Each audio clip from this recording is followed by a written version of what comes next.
YouTube viewers அனைவருக்கும் வணக்கம். இன்றைக்கி நம்ம இந்த வீடியோவில் அவிட்டம் நட்சத்திரத்தை பற்றி பார்க்க போகிறோம். அவிட்ட நட்சத்திரம் மகர ராசியில் 2 பாதமும் கும்ப ராசியில் 2 பாதமும் கொண்டது. நட்சத்திர அதிபதி செவ்வாய். நட்சத்திர அதிபதிகளை வணங்குறது மூலமாக நமக்கு வந்துக்கிட்டு இருக்கிற பிரச்சனைகளை எப்படி சமாளிச்சுக்கிறது, அதாவது அந்த பிரச்சனைகளை எப்படி தீர்த்துக்கிறது அப்படின்றத பற்றி தான் பார்க்க போகிறோம். தொடர்ந்து வரக்கூடிய தடைகள் அந்த மாதிரியான விஷயங்கள் எல்லாத்தையுமே நம்மளே ஈஸியாக எப்படி அதை போக்க முடியும் அப்படின்றத பற்றி தான் இன்றைக்கி பார்க்க போகிறோம். அவிட்ட நட்சத்திரக்காரர்கள் அப்படின்னு பார்த்திங்கன்னா அதிகப்படியான பிரச்சனைகளை மனசுக்குள்ளே வச்சுக்கிட்டு இருக்கக்கூடிய ஒரு நபர்கள். அதாவது செவ்வாய் தான் அதிபதி, அதனால் கோபம் கொஞ்சம் கூடுதலாகவே வரும். அது மட்டும் இல்லாமல் செவ்வாய் உச்சம் பெறக்கூடிய வீடு தான் மகர ராசி. மகரத்தில் இருக்கக்கூடிய நபர்கள் அப்படின்னு பார்த்திங்கன்னா கொஞ்சம் கூடுதலான கோபம் வரும். அவங்க பேச்சை தான் அடுத்தவங்க கேட்கணும் அப்படின்ற மாதிரியான தாட்லாம் இருக்கும். ஆனால் அளவுக்கு அதிகமான சுமைகள் தலையில் சுமந்துக்கிட்டு இருப்பாங்க. உழைப்புன்னு பார்த்திங்கன்னா கொஞ்சம் நெஞ்சமான உழைப்பு கிடையாது. ரொம்ப அலைச்சல் இருக்கிற மாதிரியான வேலைகள், அதுக்கப்புறம் கால் கடுக்க நடக்கிறது, ரொம்ப நேரம் நின்றுக்கிட்டே இருக்கிறது, இந்த மாதிரியான வேலைகள் தான் அளவுக்கு அதிகமாக செய்யக்கூடிய நபர்கள். என்ன வேலை செஞ்சாலும் இவங்களை பெருமையாக யாரும் பேசவும் மாட்டாங்க.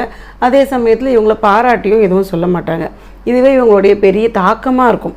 அதாவது என்ன வேலை பண்ணாலும் நமக்கு ஒரு பெருமையும் இல்லை, பரவாயில்ல பண்ணேன்னு அப்ரிஷியேட் பண்ணவே மாட்டேங்கிறாங்க. அதுக்கு பதிலாக பார்த்திங்கன்னா நம்மளை கொஞ்சம் கஷ்டப்படுத்துகிற மாதிரியான வார்த்தைகள்லாம் நிறைய யூஸ் பண்ணுவாங்க. இது எல்லாத்தையும் பார்க்கும்போது நமக்கு ரொம்ப கஷ்டமாக இருக்கும் மனசு. இந்த மாதிரியான கஷ்டங்கள், அதே மாதிரி வேலைக்கு போகிற இடத்துல சம்பளத்துக்கு ஏற்ற மாதிரி வேலையெல்லாம் கிடையாது. சம்பளம் கொஞ்சமாக இருக்கும், ஆனால் உழைப்பு ரொம்ப ஜாஸ்தியாக இருக்கும். சனியோட வீடு அப்படின்னு சொன்னாலே அளவுக்கு அதிகமாக வேலை வாங்கிறது அப்படிங்கிறது ஒரு விஷயம் இருக்கும். அது மட்டும் இல்லாமல் டைமுக்கு வேலைக்கு போவோம் பார்த்திங்களா, 10 to 6 அந்த மாதிரியான கரெக்டான ஒரு டைமிங்லாம் இருக்கவே இருக்காது. நம்ம போகிற டைம் சீக்கிரமாக இருக்கும், வர டைமில் யாரும் பார்க்கவே மாட்டாங்க. ரொம்ப நேரம் உழைச்சிட்டு அதுக்கப்புறமா வர மாதிரி இருக்கும். கால நேரம் இதெல்லாம் பார்க்குற மாதிரியான சூழ்நிலையில் வேலை பார்க்குற அந்த அமைப்பு இருக்காது. இந்த மாதிரி விஷயங்கள் எல்லாத்தையும் எப்படி மாற்றிக்கலாம் அப்படிங்கிறது பார்த்திங்கன்னா நட்சத்திர அதிபதி அப்படின்னு பார்க்கும் பொழுது நமக்கு செவ்வாய் வரார். ஸோ செவ்வாயை வைத்து நம்மளுடைய கஷ்டங்களை எப்படி தீர்த்துக்கலாம் அப்படின்னிங்கன்னா, செவ்வாயுடைய அதிதெய்வம் அப்படின்னு பார்க்கும்பொழுது முருகப்பெருமான். முருகரை வணங்குறது, தொடர்ந்து முருகரை வணங்கணும். எப்படி வணங்குறது, நம்ம நார்மலாக எனக்கு முருகரை பிடிக்கும், நான் எப்பயுமே கோவிலுக்கு போனால் முருகரை கும்பிட்டுட்டு தான் வருவேன் அப்படின்னு ரொம்ப கேஷுவலாக சொல்கிறதுனால அந்த நட்சத்திரத்தோட அதிபதியை ஆக்டிவேட் பண்ண முடியாது. ஒரு தொடர்ந்து பண்ணக்கூடிய அந்த பூஜைகள் அப்படின்றது, பூஜை அப்படின்னு சொல்கிறது கூட ஒரு பெரிய வார்த்தை தான். ஜஸ்ட்டு ஒரு வழிபாடு. டெய்லி நம்ம சாமி ரூமுக்கு போயிட்டு ஒரு கும்பிடு போட்டுட்டு வருவோம் பார்த்திங்களா, அந்த மாதிரி ஒரு நமஸ்காரம் பண்ணுறது தான் இந்த விஷயம். அதை பூஜைன்ற பேரில் சொல்லிக்கிட்டு இருக்கேன். 90 நாட்கள் தொடர்ந்து நம்ம செய்யணும். அதாவது கோவிலுக்கு போகிறோன்னா வாரத்துக்கு ஒரு தடவை போவோம், இல்லைன்னா நமக்கு டைம் கிடைக்கும்போது போகும். அந்த மாதிரியான சூழ்நிலையில் இது கிடையாது. வீட்லேயே முருகர் படம், உங்களுக்கு பழனி முருகர் கிடைச்சாலும் சரி, ராஜ அலங்காரத்தில், அப்படி இல்லைன்னா திருச்செந்தூர் முருகர் கிடைச்சாலும் சரி, எந்த படமாக இருந்தாலும் பரவாயில்ல, ஒரு முருகர் படத்தை வாங்கி வச்சுக்கோங்க. வச்சுக்கிட்டு நீங்கள் மனசார ஆத்மார்த்தமாக பார்க்கணும் அவரை. அது ரொம்ப முக்கியமான ஒரு விஷயம். ஏன்னா அவிட்ட நட்சத்திரக்காரர்கள் பார்க்கும் பொழுது உங்களுடைய நட்சத்திரத்தின் அதிபதி அப்படிங்கிறதுனால உங்களோட அத்தனை கேள்விகளும் கஷ்டங்களும் எல்லாமே அந்த தெய்வத்துக்கு புரியும். ஏன்னா உங்களுடைய அதிபதி அப்படிங்கிறதுனால டெய்லி என்ன பண்ணணும் அப்படின்னு பார்த்தீங்கன்னா, ஒரு ஊதுபத்தியை கொளுத்திக்கோங்க, 1 டம்ளர் தண்ணி வச்சுக்கோங்க. அதோடு சேர்த்து ஏதாவது நெய்வேத்தியத்துக்கு, அதாவது சாப்பிட்றதுக்கு கடவுளுக்கு வைப்போம் இல்லைங்களா, நட்ஸோ இல்லை கிரேப்ஸு, இந்த மாதிரி ஏதாவது ஒரு விஷயம், அப்படி எதுவும் இல்லைன்னா 2 கல்கண்டு வச்சுக்கோங்க. இந்த மாதிரி பொருட்களை வச்சு வழிபாடு பண்ணுறது மூலமாக அபரிவிதமான பலன்கள் அப்படின்றது கண் கூட நீங்கள் பார்க்கலாம். 90 நாட்கள் அப்படின்னு பார்த்தீங்கன்னா இது ரொம்ப பெரிய ப்ராசஸாக இருக்கிற மாதிரியான எண்ணம் இருக்கும். ஆனால் 90 நாட்கள் பண்ணும் பொழுது நம்மளுடைய பலன்கள் ரொம்ப ஜாஸ்தியாக கிடைக்கும். ஒரு நவகிரகம் அப்படின்னு சொல்லும்பொழுது 9 நாட்கள் அப்படின்னு சொல்லுவாங்க. 9 நாட்களில் ஒரு விஷயத்தை மாற்ற முடியும் அப்படின்னா அவ்வளோ பெரிய மிராக்கள்லாம் பண்ண முடியாது. தொடர்ந்து பண்ணக்கூடிய விஷயங்களுக்கு தான் பலன்கள் அதிகமாக இருக்கும். இந்த 90 அதுக்கு பலன்கள் ரொம்ப அதிகம். ஸோ அதை நீங்கள் ஃபாலோ பண்ணுற பட்சத்தில் நடுவில் ஏதாவது பிரேக் ஆச்சுன்னா அது ஒரு பெரிய இஷ்யூ கிடையாது. அடுத்து ஒரு 2 நாள் 3 நாள் பண்ண முடியலன்னா அடுத்து தொடர்ந்து பண்ணிக்கோங்க. அதே மாதிரி கோவிலுக்கு போகணும் அப்படின்ற விஷயம் இருக்கு இல்லையா, அதை எப்படி பண்ணணுன்னா, செவ்வாய்க்கிழமைகளில் முருகர் கோவிலுக்கு போயிட்டு உங்களுடைய பேரில் ஒரு 7 வாரம் அர்ச்சனை பண்ணிக்கோங்க. உங்களோட பேர் சொல்லி அர்ச்சனை பண்ணிக்கோங்க. நார்மலாக முருகர் பேருக்கே பண்ணுங்கன்னு சொல்லுவோம், அந்த மாதிரி கிடையாது. உங்களோட பேரை அங்கே சொல்லி அந்த நட்சத்திரம் சொல்லி நீங்கள் அர்ச்சனை பண்ணணும். 7 வாரம் பண்ணுங்கள். இந்த 7 வாரம் கூட பார்த்திங்கன்னா நடுவில் ஏதாவது 2 வாரம் போக முடியலன்னா கூட அது அவ்வளோ பெரிய பிரச்சனை கிடையாது. அடுத்ததாக போய் அதை நீங்கள் கவுண்ட் பண்ணிக்கோங்க. ஸோ 7 வார அர்ச்சனை அப்படின்றத நீங்கள் கண்டிப்பான முறையில் பண்ணணும். அதை பண்ணுறது எவ்வளவு நல்ல பலன்கள் கொடுக்கும் அப்படிங்கிறத பண்ணி பார்த்தீங்கன்னா கண்டிப்பாக புரிஞ்சிக்கலாம். இது எந்தெந்த மாதிரியான பிரச்சனைகளை சரி செய்யும் இந்த மாதிரி கிரகத்தை ஆக்டிவேட் பண்ணுறது மூலமாக அப்படின்னு பார்க்கும்பொழுது நமக்கு வந்து ஒரு இடம் சார்ந்த பிரச்சனைகள் இருக்கு இல்லையா, நிலம் வாங்குறது விற்கிறது, இல்லைன்னா ஒரு வீடு பாதியில் கட்டிட்டு அப்படியே நின்று போயிருக்கு அப்படின்ற மாதிரி விஷயங்கள்லாம் ரொம்ப ஈஸியாக சரி பண்ணக்கூடிய ஒரு பிரச்சனையாக இருக்கும். அதே சமயத்தில் பெண்களாக இருந்தால் கணவனால் நமக்கு ஏற்படக்கூடிய மன கஷ்டங்கள், அதாவது ஒரு பெரிய அந்யூன்யம் இல்லாமல் ஒத்து போகாத மாதிரி இருக்கிறது, நமக்கு அந்த புருஷன்னு சொன்னாலே ஒரு பிரச்சனை அப்படிங்கிற மாதிரி இருக்கும் பாருங்கள். அந்த மாதிரி பிரச்சனைகள் அறவே இருக்காது. நல்லபடியாக திருமண வாழ்க்கை சீரமைக்கப்படும். அடுத்து வந்து கல்யாணத்துக்காக காத்திருக்கிற நபர்களுக்கு நல்ல கணவன் அமையறதுக்கு இது ஒரு வழிவகை செஞ்சு கொடுக்கும். ஆண்கள் அப்படின்னு பார்க்கும்பொழுது தொழில் செய்கிறவங்களா இருக்கட்டும், அதே சமயத்தில் வேலைக்கு போகிறவங்களா இருக்கட்டும், அவங்களுக்கு இருக்கக்கூடிய வேலையில் இருக்கக்கூடிய அந்த கனமான சூழ்நிலைகள் இருக்கு இல்லையா, அதிகமாக உழைக்கணும் அப்படின்ற மாதிரியான ஒரு நிலைமையெல்லாம் இருக்கும்.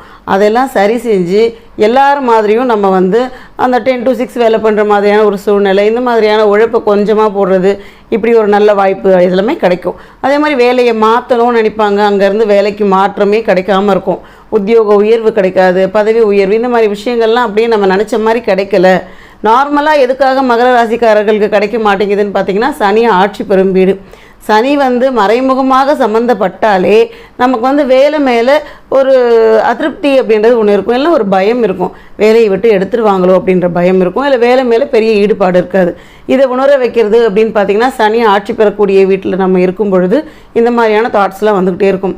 அதில் உச்சம் பெறக்கூடிய நபர் அப்படின்னு பார்த்திங்கன்னா, செவ்வாய் உச்சம் பெறக்கூடிய வீடு தான் மகரம்.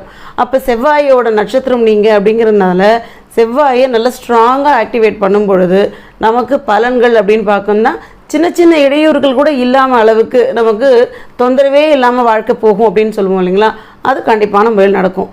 இந்த 90 நாட்கள் நீங்கள் அழகாக நான் சொன்னதை ஃபாலோ பண்ணிங்கன்னா உங்களுக்கு சின்ன சின்ன அந்த தடைகள் வர்றது, எல்லா விஷயத்தையுமே எடுத்தோம் முடித்தோன்னு இல்லை, ஒரு விஷயத்தை எடுத்தால் அதுக்காக போராடி தான் நம்ம கைக்கு வருது, ஒரு சின்ன விஷயம் கூட அப்படின்னு ஃபீல் பண்ணக்கூடிய நபர்களுக்கு இது ஒரு வரப்பிரசாதம் அப்படின்னு சொல்லலாம். நார்மலாக அவிட்ட நட்சத்திரக்காரங்க சிலர் வந்து ரொம்ப லக்காகவே போய்கிட்டு இருக்காங்க. அவங்களுடைய பிறப்பு கட்டத்தில் இருக்கக்கூடிய கிரக அமைப்புகள் அவங்களுக்கு எந்த கஷ்டமும் இல்லாமல் ரொம்ப ஈஸியாக போகுது வாழ்க்கை அப்படின்றவங்க இதெல்லாம் ஃபாலோ பண்ண வேண்டிய அவசியம் கிடையாது. கஷ்டங்களில் இருக்கக்கூடியவங்க அவங்களுக்கு பல தடைகள் வந்துக்கிட்டு இருக்கு. அதே மாதிரி திருமண வாழ்க்கை பெருசாக சோபிக்கலை அப்படின்னக்கூடிய நபர்களுக்கு இது வந்து கண்டிப்பான முறையில் தேவையான ஒரு விஷயம்.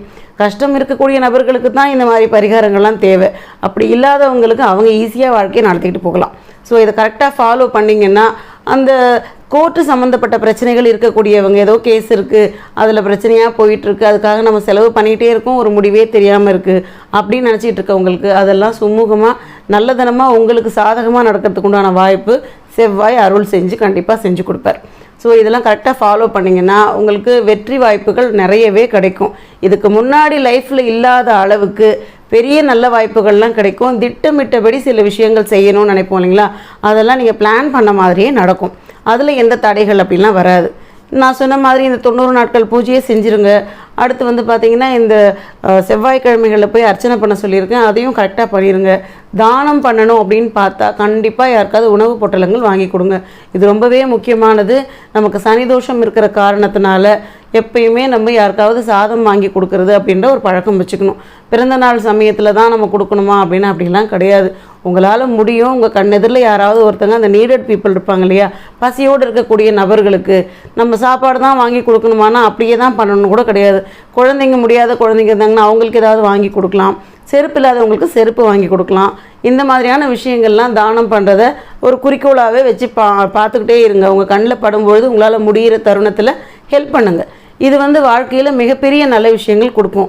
ஸ்பெஷலாக ஒரு விஷயம் என்ன அப்படின்னு பார்த்தீங்கன்னா, உங்களுடைய நீங்கள் அணிஞ்சிக்கிட்டு இருக்க உங்களோட செருப்பு பழசாயிருச்சுன்னா தயவு செய்து தூக்கி போட்டுருங்க. நல்லா தானே இருக்குது, ரொம்ப வருஷமாக வச்சுருக்கோம் அப்படின்ற சென்டிமெண்ட்லாம் செருப்பில் காட்டாதீங்க. செருப்பு ஓரளவுக்கு யூஸ் பண்ணுங்கள், அது ரொம்ப தேய போடாதீங்க. தேய போட்டிருக்க நபர்களுக்கு தான் அளவுக்கு அதிகமாக வேலை சுமைகள் வரும். அதனால் அதை உடனே மாற்றுறதையும் ஒரு பழக்கமாக வச்சுக்கோங்க. இன்றைக்கி நம்ம இந்த வீடியோவில் அவிட்டம் நட்சத்திரக்காரர்களுடைய அதிபதி தெய்வத்தை வணங்குறது மூலமாக நம்மளுடைய பிரச்சனைகள்லாம் எப்படி தீர்த்துக்க முடியும் அப்படின்றத பற்றி சொல்லியிருக்கேன். இந்த வீடியோ உங்களுக்கு பிடிச்சிருந்ததுன்னா லைக் பண்ணுங்கள், ஷேர் பண்ணுங்கள், சப்ஸ்கிரைப் பண்ணுங்கள். டவுட் இருந்தால் கமெண்ட் பண்ணுங்கள். நன்றி, வணக்கம்.